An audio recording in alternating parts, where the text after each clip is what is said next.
नमस्कार, मी पंजाब डक. आज 19, 20, 21, 22 परंतु तुमच्या बीड जिल्ह्यात दररोज वेगवेगळ्या भागात चांगला पाऊस पडणार आहे, पिकाला जीवदान ठरणार आहे.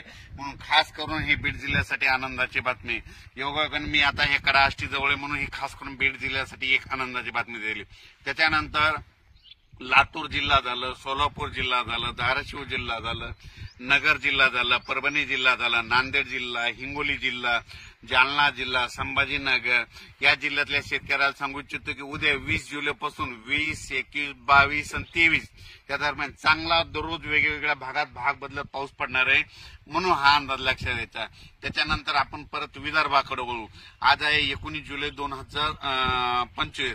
तर विदर्भ, पूर्व विदर्भ आणि पश्चिम विदर्भ 6 आणि 5 11 जिल्ह्यामध्ये म्हणजे 19, 20, 21, 22, 23 पर्यंत तुमच्या पूर्व विदर्भ आणि पश्चिम विदर्भ 11 जिल्ह्यामध्ये दररोज वेगवेगळ्या भागात पाऊस पडणार आहे आणि पिकाला जीवदान ठरणार आहे. म्हणून हे अंदाज लक्षात द्यायचा.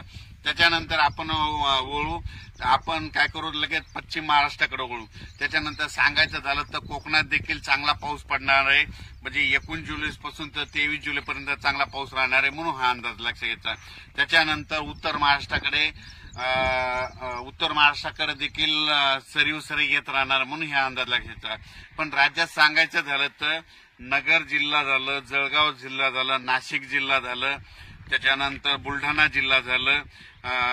बुलढाणा ह्या भागामध्ये म्हणजे 22, 23, 24च्या दरम्यान तिकडल्या भागामध्ये चांगला पाऊस येणार आहे. म्हणून हे अंदाज लक्षात घ्यायचा. त्याच्यानंतर राज्यातल्या सर्व शेतकऱ्याला सांगू इच्छितो की खास करून पूर्व विदर्भ आणि पश्चिम विदर्भ की 25च्या नंतर 25 जुलै, 26